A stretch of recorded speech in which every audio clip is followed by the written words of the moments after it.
Magandang gabi po sa ating lahat. Ang aking isi-share ngayon ay makikita sa Book of Esther. Esther chapter 9 verses 1 to 10. Ito po ay sa amin ni Mera. Ito po ang nakasulat. Dumating ang 13 araw ng 12 buwan ng taon. Itong araw na pagsasagawa ng utos ng hari. Ang araw na inaasam-asam ng mga kaaway ng mga Hudyo, sapagkat inaasahan nilang sa araw na ito nila lilipulin ang mga Hudyo. Ngunit hindi nila alam na mabaliktad ang pangyayari sapagkat sila ang lilipulin ng mga Hudyo. Nang araw na iyon, nagsama-sama ang mga lahat ng Hudyo sa buong kaharian upang labanan ang sinumang mananakit sa kanila. Ngunit wala namang nangahas magbuhat ng kamay sa kanila, sapagkat natakot sa kanila ang lahat. Tinutulungan pa sila ng mga gobernador at ng lahat ng pinuno sa bawat lalawigan. Dahil naman sa takot kay Mordecai, na noon isa namang makapangyarihang tao sa kaharian, bantog na sa buong kaharian ang kanyang pangalan at patuloy pang lumalaki ang kanyang kapangyarihan. Nilipol nga ng mga Hudyo ang kanilang mga kaaway at ginawa nila ang kanilang gusto sa lahat ng napupuot sa kanila. Sa lungsod lamang ng Susa, 500 ang kanilang napatay. Kasama sa napatay sina Parsandata, Dalphon, Aspata, Purata, Adalia, Aridata, Parmasta, Arisai, Ariday at Baysata. Pawang mga anak ni Haman na anak ni Hamidata at kaaway ng mga Hudyo. Ngunit hindi nila sinamsam ang ari-arian ng kanilang mga kaaway. Ilan po, maraming salamat. Purihin ang Panginoon. God bless. Isang mapagpalang araw po sa ating lahat. Ngayong hapon po, ang aking babahagi ay mula sa Aklat ni Esther, 9 na kabanata, talata 11 hanggang 14. Nang araw ring iyon, umabot sa kaalaman ng hari ang bilang ng napatay sa lungsod ng Susa. Sinabi ng hari kay Reyna Esther, sa Susa lamang, 500 na ang napatay, kasama na ang 10 anak na lalaki ni Haman. Ano kaya ang nangyari sa ibang lalawigan?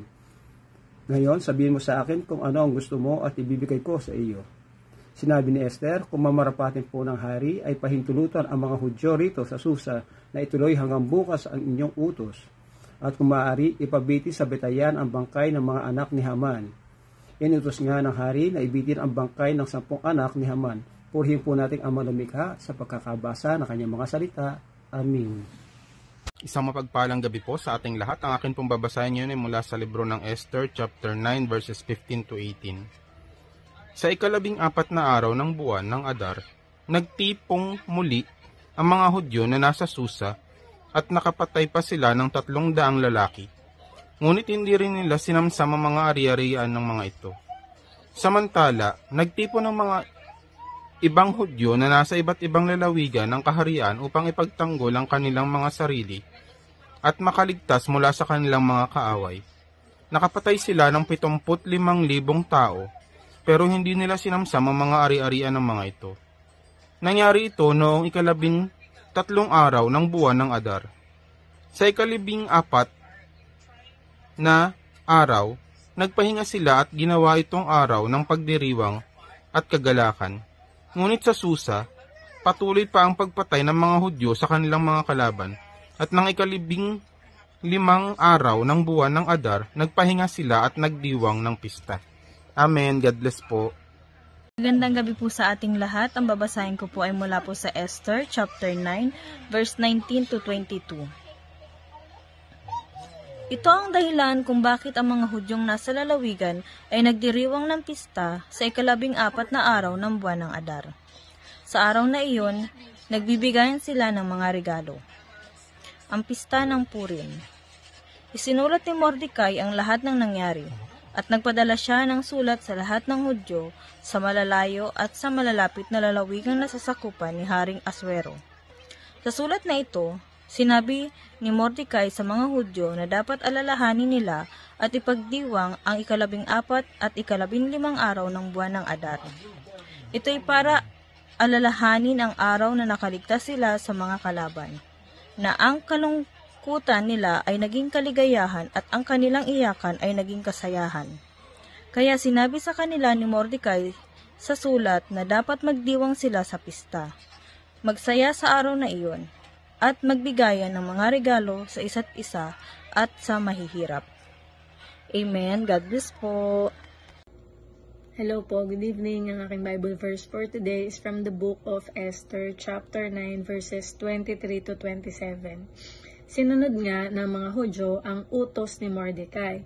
Ang paglipol na ito sa mga kaaway ay ginawa ng mga Hudyo dahil sa masamang balak na lipulin sila ni Haman na Agagita, anak ni Hamedata, kaaway ng mga Hudyo. Naitakda ang petsa ng paglipol sa pamamagitan ng palabunotang tinatawag na Pur. Ngunit nabaligtad nga ang lahat nang umabot ito sa kaalaman ni Haring Xerxes sa pamamagitan ni Reyna Esther. Nang malaman ito ng hari, nagpakalat siya ng sulat at iniutos na kay Haman gawin ang masamang balak nito sa mga Hudyo. Ipinabitay siya ng hari, gayon din ang kanyang mga anak na lalaki. Kaya ang pistang ito'y tinawag nilang pista ng Purim, buhat sa salitang Pur, at dahil sa utos na ito ni Mordecai at sa pagkaligtas nila sa panganib. Ipinasyang ipagdiwang ang 2 araw na ito taon-taon. Ito'y gagawin nila ng kanilang lahi at ng lahat ng mapapabilang sa kanila. Amen. Ang mabuting balita ng ating Panginoon. So muli po, purihin ang Panginoon sa binigay muli sa ating pagkakataon na tayo makapagpatuloy sa ginagawa nating pagbabasa ng Biblia sa bawat araw. At tayo nga po ay nasa Esther chapter 9 at ang ating pong babasahin ay mula po sa 28 to 32. Sabi po dito, at ang mga araw na ito ay pinaalala at ipinagdiwang sa bawat salit-saling lahi, bawat angkan, bawat lalawigan at bawat bayan. At ang mga araw na ito ng Purim ay hindi lilipas sa gitna ng mga Hudyo ni mawawala man ang alaala ng mga yaon sa kanilang binhi.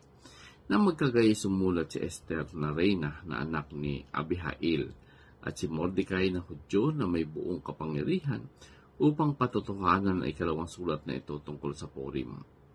At sinugo niya ang mga sulat sa lahat ng Hudyo sa 127 mga lalawigan ng kaharian ni Aswero na may mga salita ng kapayapaan at katotohanan upang patutuhanan ang mga araw ng Purim sa kanilang kapanahunan ayon sa ipinasya ni Mordecai ng Hudyo at ni Esther na reyna dahil sa kanilang sarili at dahil sa kanilang binhi ayon sa mga araw ng pag-aayuno at ng kanilang daing ayon sa inuutos ni Esther. At ang utos ni Esther ay nagpapatunay ng mga bagay na ito tungkol sa Purim at nasulat sa aklat.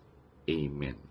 So dito makita po natin yung nilalaman nga ng nasulat ay yung pagbibigay ng pagpapahalaga doon sa ginawa ng Panginoon doon sa mga Israelita na sila ay iniligtas ng Diyos.